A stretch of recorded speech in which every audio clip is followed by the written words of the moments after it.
기도하겠습니다. 하나님 아버지, 이 아침에 저희들이 주님의 인도하심에 이끌리어 이처럼 기도의 자리로 나오게 하신 것을 감사드립니다. 이 아침을 그렇게 은혜 가운데 시작하게 하셨사오니 오늘 하루 온종일 주님의 인도하심에 기쁨으로 이끌리어 살아가는 저희들 되게 하여 주시옵소서. 세상의 헛된 것들이 저희를 미혹하고 또 그럴듯한 것으로 저희를 사로잡을 때마다 하나님의 크신 은혜와 사랑이 분명히 깨달아질 수 있도록 성령 하나님 저희들에게 지혜와 권능을 더하여 주시기를 기도드립니다. 하나님 아버지, 저희는 헛된 욕망에 사로잡혀서 오히려 남을 사랑으로 섬기려는 것이 아니라 시기하고 질투하며 미워하는 가운데 어찌하든지 내가 원하는 대로만 되기를 바랄 때가 참 많이 있습니다. 이 어리석은 생각과 행동에서 떠나 주님의 인도하심만을 바라며 그 기뻐하시는 그 뜻을 쫓아 살아가는 저희들 되게 하여 주시옵소서. 하나님, 저희를 도와주시사 저희가 해야 할 일 잘 감당할 수 있도록 은혜를 더하여 주시기를 기도드립니다. 주님, 저희에게 사명을 주셨는데 저희는 참 작고 연약합니다. 부족하기 짝이 없습니다. 주님 주신 사명을 기쁨으로 감당하기에는 저희들의 생각이 너무나도 우둔합니다. 주님, 저희를 도와주시옵소서. 특별히 저희 교회의 예배당 건축이라는 귀한 역사적인 사명을 주셨습니다. 저희 교회 이제 얼마 후면 50주년을 맞게 되는데 50년에 다다르도록 하나님께서 그 크신 은혜로 저희들을 인도하여 주시다가 이렇게 귀한 예배당 신축의 은혜를 주셨는데 잘 감당할 수 있도록 힘과 능력, 지혜와 권능, 하나님 앞에 온전히 드리는 순종과 성도들의 사랑으로 묶여진 협력이 있게 하여 주시기를 기도드립니다. 세상 앞에 자랑하려는 것이 아니라 하나님 앞에 영광을 돌릴 수 있는 기회로 주셨사온즉 아버지여, 저희들이 충성하여 순종함으로 이 귀한 일들 잘 이루어 가게 하여 주시옵소서. 하나님께서 저희들에게 베푸신 귀한 은혜와 사랑으로 저희들이 봉헌하고 충성하고 헌신하여 이 일들이 이루어진다는 것이 얼마나 귀하고 복된지 모릅니다. 하나님께서 이끌어 가시는 그 귀한 사역 가운데 온 교우들이 합심하여 충성할 수 있도록 도와 주시옵소서. 특별히 저희 교회와 특별한 관계가 있지 않음에도 불구하고 하나님의 인도하심을 따라 사랑으로 중보하며 섬기며 봉헌하는 분들이 계십니다. 하나님, 저들의 귀하고 복된 하나님 사랑을 그리고 충성의 마음을 주님께서 기뻐 받으시고 다함이 없는 은혜와 복으로 채워주시기를 또한 기도드립니다. 하나님, 여름 방학을 맞이해서 이제 한국에 방문했던 우리 사랑하는 해외 거주 교인들이 여러 가정이 있는데 그들이 이제 다시금 본국으로 그리고 삶의 터전으로 되돌아가는 시기가 되었습니다. 때마다 이렇게 귀하게 만나서 저희들이 함께 교제하고 사랑으로 연합하며 하나님 앞에 함께 예배할 수 있는 기회도 주셨다가 또 떨어져 삶의 자리마다 베푸시는 은혜로 인도하시니 들려오는 소식이 늘 복되게 하여 주시옵시고 어디서나 하나님께서 허락하신 은혜 안에 든든히 서가는 우리 사랑하는 교우들 되게 하여 주시옵소서. 특별히 해외 거주 중에 있는 많은 우리 교우들과 유학 중에 있는 젊은이들, 특별히 여러 가지 직장 관계로 해외에 나가 있는 교우들 한 사람 한 사람 붙들어 주시옵시고 지방에 있는 교우들과 군문에 나가 있는 자녀들 하나님의 은혜 가운데 인도하심을 따라 오늘도 그 길을 걸어가는 모든 주의 자녀들에게 신령한 하나님의 복을 풍성히 베풀어 주시기를 간절히 기도드립니다. 하나님께서 허락하시는 은혜 가운데 우리 아동부까지 여름 성경학교 잘 마쳤습니다. 이제 이번 주간에는 우리 새벽 이슬 청년들이 하나님의 은혜를 구하며 함께 찬양과 기도로 하나님 앞에 더 가까이 나가는 시간 갖고자 하오니 도우셔서 저들이 젊은 날 주님을 더 뜨겁게 만나고 한평생 주의 주신 사명으로 충성을 다할 수 있는 놀라운 은혜와 결단이 있게 하여 주시기를 기도드립니다. 하나님, 오늘도 하나님의 은혜 가운데 이 하루를 살게 하여 주시옵소서. 어디서 무엇을 하든지 걸음을 주장하시고 만나는 사람마다 하나님의 사랑을 증거할 수 있도록 저희에게 풍성한 사랑으로 덧입혀 주시옵소서. 때로는 마음을 빼앗길 만한 헛된 일들을 만날지라도 넉넉히 견디고 이겨낼 수 있도록 도와 주시옵소서. 이 하루의 모든 일들이 주님께 영광이 되어지기를 소원하오며 모든 말씀 예수님의 이름으로 기도드립니다. 아멘. 에스겔 말씀을 계속해서 보겠습니다. 에스겔 16장 1절부터 34절까지 말씀, 본문이 좀 깁니다마는 함께 천천히 한 목소리로 봉독하겠습니다. 에스겔 16장 1절부터 34절까지 말씀을 다 함께 봉독합니다. 또 여호와의 말씀이 내게 임하여 이르시되 인자야, 예루살렘으로 그 가증한 일을 알게 하여 이르기를 주 여호와께서 예루살렘에 관하여 이같이 말씀하시되 내 근본과 내 땅은 가나안이요 내 아버지는 아모리 사람이요 내 어머니는 헷 사람이라. 내가 난 것을 말하건대 내가 날 때에 내 배꼽줄을 자르지 아니하였고 너를 물로 씻어 정결하게 하니 아니하였고 내게 소금을 뿌리지 아니하였고 너를 강보로 싸지도 아니하였나니 아무도 너를 돌보아 이 중에 한 가지라도 내게 행하여 너를 불쌍히 여긴 자가 없었으므로 내가 나던 날에 내 몸이 천하게 여겨져 내가 들에 버려졌느니라. 내가 내 곁으로 지나갈 때에 내가 피투성이가 되어 발짓하는 것을 보고 내게 이르기를 너는 피투성이라도 살아있으라. 다시 이르기를 너는 피투성이라도 살아있으라 하고 내가 너를 들에 풀같이 많게 하였더니 내가 크게 자라고 심히 아름다우며 유방이 뚜렷하고 내 머리털이 자랐으나 내가 여전히 벌거벗은 알몸이더라. 내가 내 곁으로 지나며 보니 내 때가 사랑을 할 만한 때라. 내 옷으로 너를 덮어 벌거벗은 것을 가리고 내게 맹세하고 언약하여 너를 내게 속하게 하였느니라. 나 주 여호와의 말이니라. 내가 물로 내 피를 씻어 없애고 내게 기름을 바르고 수 놓은 옷을 입히고 물돼지 가죽신을 신기고 가는 배로 두르고 거시로 덧입히고 폐물을 채우고 팔고리를 손목에 끼우고 목고리를 목에 걸고 코고리를 코에 달고 귀고리를 귀에 달고 화려한 왕관을 머리에 씌웠나니 이와 같이 내가 금 은으로 장식하고 가는 배와 모시와 수 놓은 것을 입으며 또 고운 밀가루와 꿀과 기름을 먹음으로 극히 곱고 형통하여 왕후의 지위에 올랐느니라. 내 화려함으로 말미암아 내 명성이 이방인 중에서 퍼졌음은 내가 내게 입힌 영화로 내 화려함이 온전함이라. 나 주 여호와의 말이니라. 그러나 내가 내 화려함을 믿고 내 명성을 가지고 행음하되 지나가는 모든 자와 더불어 음란을 많이 행함으로 내 몸이 그들의 것이 되도다. 내가 내 의복을 가지고 너를 위하여 각색으로 산당을 꾸미고 거기에서 행음하였나니 이런 일은 전무후무하니라.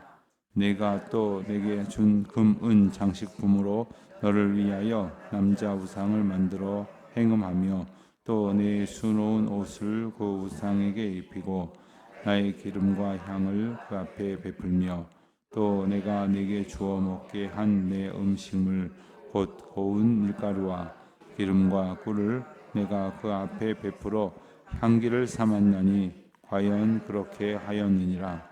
나 주 여호와의 말씀이니라. 또 내가 나를 위하여 낳은 네 자녀를 그들에게 데리고 가서 드려 제물로 삼아 불살랐느니라.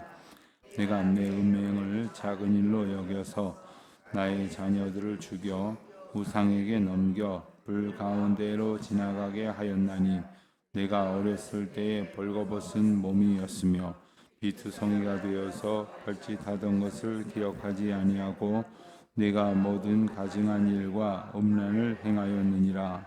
주 여호와의 말씀이니라. 너는 화 있을진저 내가 모든 악을 행한 후에 너를 위하여 누각을 건축하며 모든 거리에 높은 대를 쌓았도다. 내가 높은 대를 모든 길 어귀에 쌓고 내 아름다움을 가증하게 여겨 모든 지나가는 자에게 다리를 벌려 심히 음행하고 하체가 큰 내 이웃나라 애굽 사람과도 음행하되 심히 음란히 여겨 내 진노를 샀도다.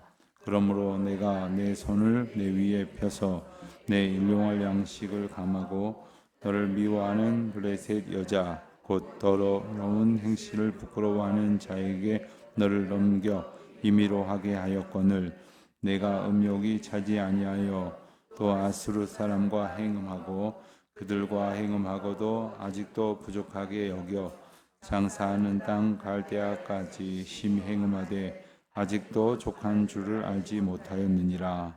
주 여호와의 말씀이니라. 내가 이 모든 일을 행하는 이 망자한 음녀의 행위라. 내 마음이 어찌 그리 악한지 내가 누각을 모든 길 어귀에 건축하며 모든 배를 모든 거리에 쌓고도 값을 싫어하니 창기 같지도 아니하도다. 그 남편 대신에 다른 남자들과 내통하여 간음하는 아내로다. 사람들은 모든 창기에게 선물을 주거늘 오직 너는 내 모든 정든 자에게 선물을 주며 값을 주어서 사방에서 와서 너를 행음하게 하였니 내 음란함이 다른 여인과 같이 아니함은 행음하려고 너를 따르는 자가 없음이며 또 내가 값을 받지 아니하고 도리어 값을 줌이라. 그런즉 다른 여인과 같이 아니하니라. 아멘. 우리가 읽은 에스겔 16장은 성경에서 가장 길고 충격적인 비유다 이렇게 말할 수 있는 본문입니다.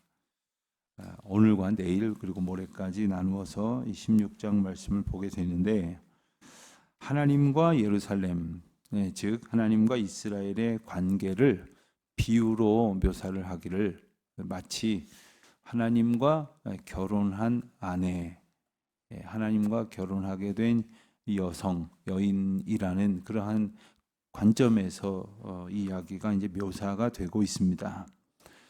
그렇기에 예루살렘을 한 사람의 여성으로 보았을 때 그의 결혼이라고 말씀을 드렸는데 하나님과의 결혼은 어떤 의미이며 그 결혼하기 전에는 어떠한 형편이었으며 또 결혼하고 나서 이제 신부인 예루살렘은 어떻게 행동하였는가 바로 이 부분이 오늘 본문에 해당이 됩니다. 결혼하기 전에 예루살렘은 어떤 여인이었는가? 결혼하기 전에 여인의 모습을 묘사한 것은 매우 충격적입니다. 3절에 보면 내 근본은 그리고 난 땅은 가나안이요 내 아버지는 아모리 사람이요 내 어머니는 헷 사람이다. 가나안, 아모리, 헷 이렇게 세 지명과 함께 그 지역 사람이다. 이런 말을 하는 것입니다. 여러분 우리도 일종의 그 선입견이 있습니다. 그 어떤 그 이미 가지고 있었던 그러한 고정관념 같은 것이 있죠. 어느 지역 사람이다. 또 어디에서 자랐다. 그러면 이럴 것이다, 저럴 것이다. 이런 고정관념이 있는데 고정관념을 넘어서는 그 어떤 그 태생적인 근원이 있다고 말할 수 있는데 그것은 바로 그들이 우상 숭배로 가득한 하나님을 바라며 구하며 찾던 그 삶의 베이스가 아니라 우상 숭배가 가득한 곳에서 아예 태생적으로 그렇게 났다는 거예요. 게다가 그의 태어날 때의 형편을 묘사한 4절 말씀을 보면 내가 날 때에 내 배꼽줄을 자르지 않았고 물로 씻어 정결하게 하지도 않았고 소금을 뿌리지도 않았다. 강보에 싸지도 않았다. 이런 표현들은 어린아이가 태어났을 때에 행하는 가장 기본적인 돌봄입니다. 그리고 가장 기본적인 정결 예식입니다. 이스라엘 백성들이라면 하나님 앞에서 정결함을 추구하며 살아가야 할 것이고 아기가 태어났을 때 정한 정결 규례를 따라서 정결하게 하는 예식을 치릅니다. 그런데 그런 일이 없었다는 겁니다.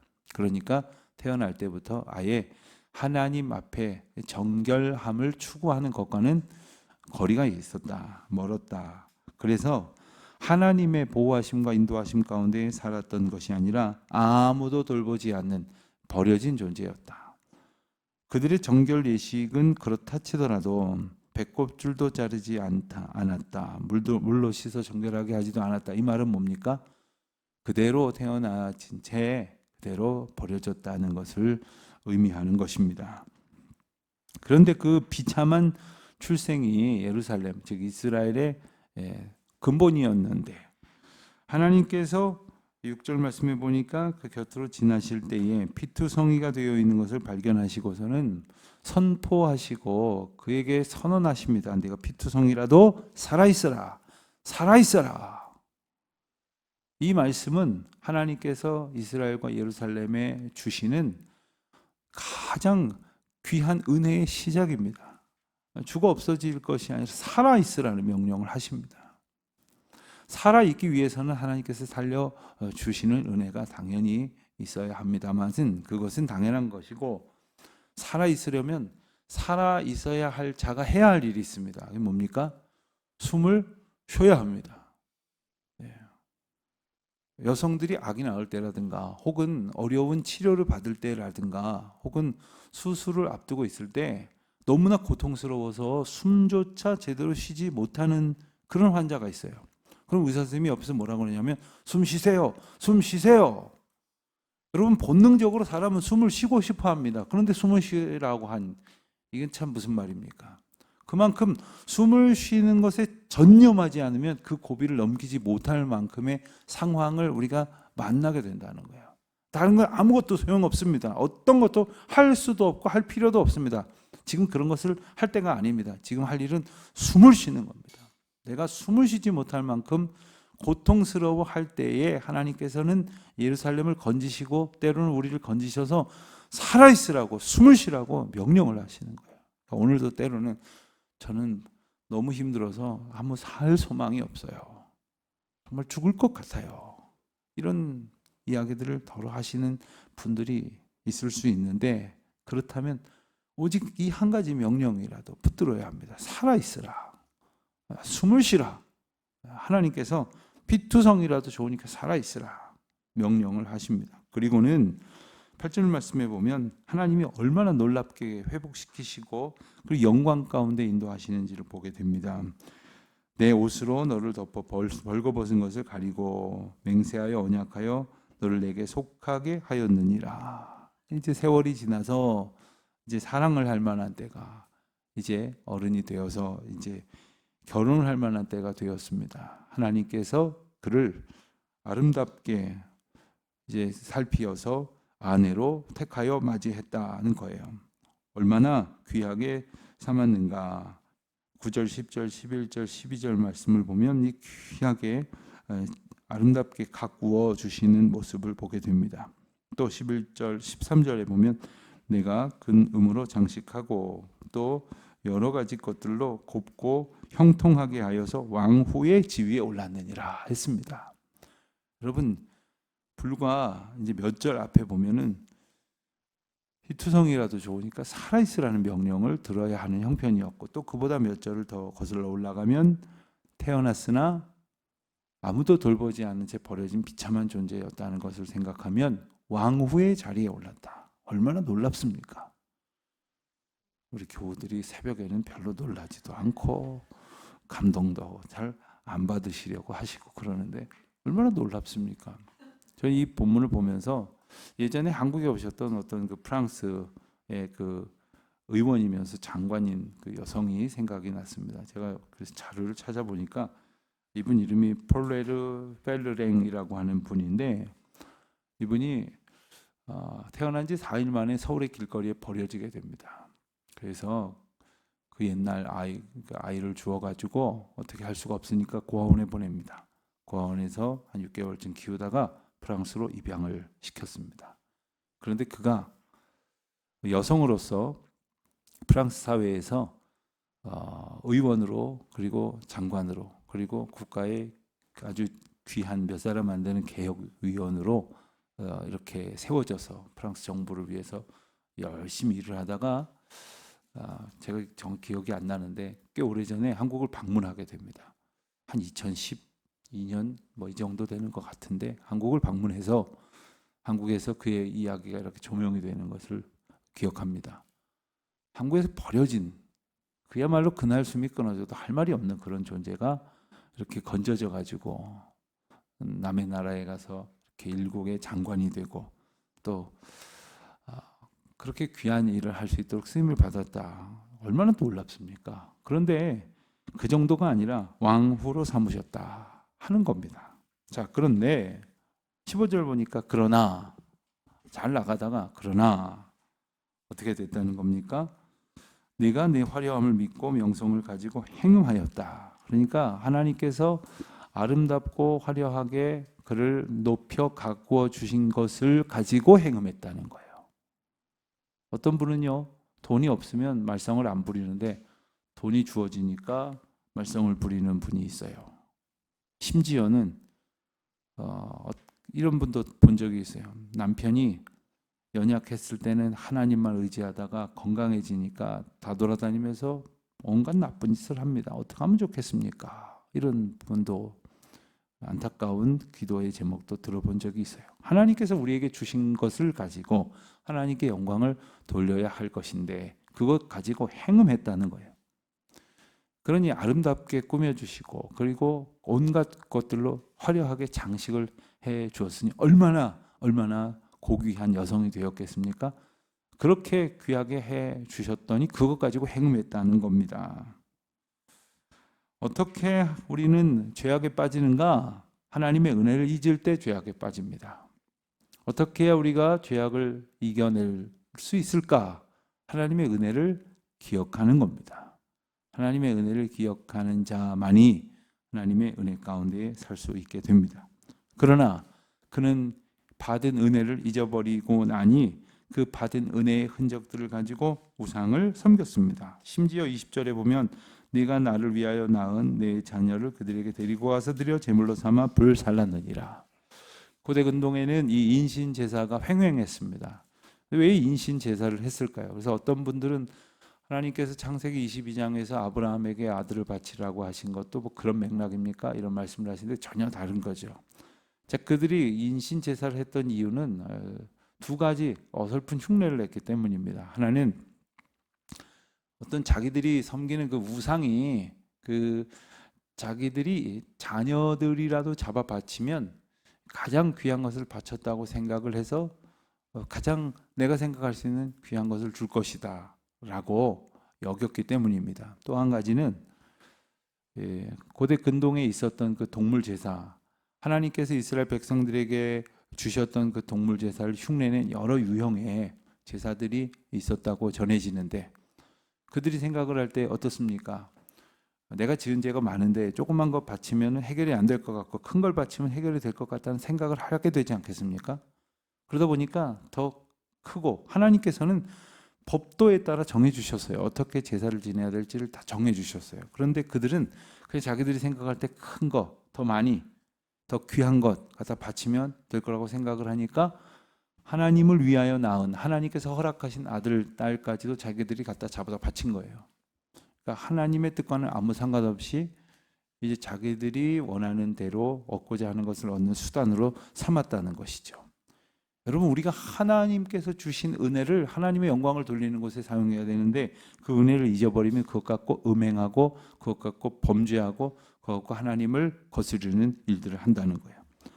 얼마나 극심하게 이 죄악상을 묘사하고 있느냐 하면 23절 이하에 보면 정말로 자기가 음행을 하기 위해 애쓰고 어떻게 하다가 실수로 죄를 저지른 것이 아니에요. 아니, 죄를 지으려고 작정을 하고 그 하나님께서 주신 것을 가지고 아주 죄의 터전을 만들어 버리는 그런 모습을 보이고 있습니다. 이 사람에게도 범죄하고 즉 저 사람에게도 범죄하고 그러니까 이 예루살렘이 하나님의 사랑 안에 거하면서도 이런 부족들이 섬기는 우상을 섬기고 저런 부족들이 섬기는 우상을 섬기고 그래도 부족하니까 또 우상을 찾아 돌아다녔다는 거죠. 여러분 우리의 어떤 그 갈망에는 그 참된 구원의 은혜를 얻지 못하면 계속해서 목마를 뿐이에요. 요한복음 4장에 우물가에서 만난 여인에게 예수님께서 말씀하시기를 내가 남편이 5이 있었으나 지금 남편도 내 남편이 아니다. 남편이 5이 있었다는 것은 참 당시로서는 기구한 운명입니다. 그래서 끊임없이 남성들에게 마치 팔려다녔다는 식으로 해석을 하시는 경우도 있는데 당시의 상황을 보면 그 여성이 그 노예로 팔려가는 게 아니라 결혼을 계속해서 할 수 있었다는 것은 아주 드문 예이지만 자기에게도 어느 정도의 그 능력이 있었다는 거예요. 그 여성에게 따로 능력이 부여되기 어려운 형편이었음에도 불구하고 그러한 능력을 가졌지만 그것을 가지고 계속해서 남편을 바꾸어 가면서 나의 삶의 만족거리를 찾았다는 거죠. 뭐 제클린 오나시스 여사를 얘기를 해야 됩니까? 아니면은 그 누굽니까? 이름이 생각이 안 나는데 그 결혼 많이 해가지고 그 화려한 명성을 어떻게든 이어가 보려고 하는 그 유명한 세계의 여러 여인들을 우리가 떠올려야 합니까? 그렇게 해서라도 자기의 음행을 통해서 자기를 만족시키려고 하는 그 죄악이 예루살렘 가운데에 있었다는 거죠. 30절부터 34절까지는 그 영적 음란의 가장 심각한 상황을 묘사를 합니다. 그런데 과연 우리는 이 죄악상의 모습을 보면서 무엇을 생각할 수 있게 될 것입니까? 하나님의 은혜와 이처럼 극심한 죄악을 저지르는 가운데에 과연 우리는 무관한 존재일까요? 우리는 여기 어디쯤 서 있을까요? 우리는 이와 같은 죄 가운데 전혀 무관하다고 말할 수 없을 것입니다. 다만 그 정도가 저는 이 정도는 아니에요. 할런지 몰라도 은혜를 떠나서 죄를 짓는 그 도식 가운데 우리가 언제나 놓일 수 있다면 다시금 매일매일 우리는 은혜를 묵상하는 사람, 그리고 우리가 지은 죄를 오히려 하나님 앞에 겸손히 자복하는 사람, 죄를 미워하거나 변명하거나 합리화하려는 것이 아니라 깨닫게 하신 하나님의 은혜를 따라서 깊은 회개로 날마다 주님 앞에 돌이키기를 힘쓰는 사람, 그와 같은 모습이 오늘을 살아가는 저와 여러분에게 있어야 할 모습일 줄로 압니다.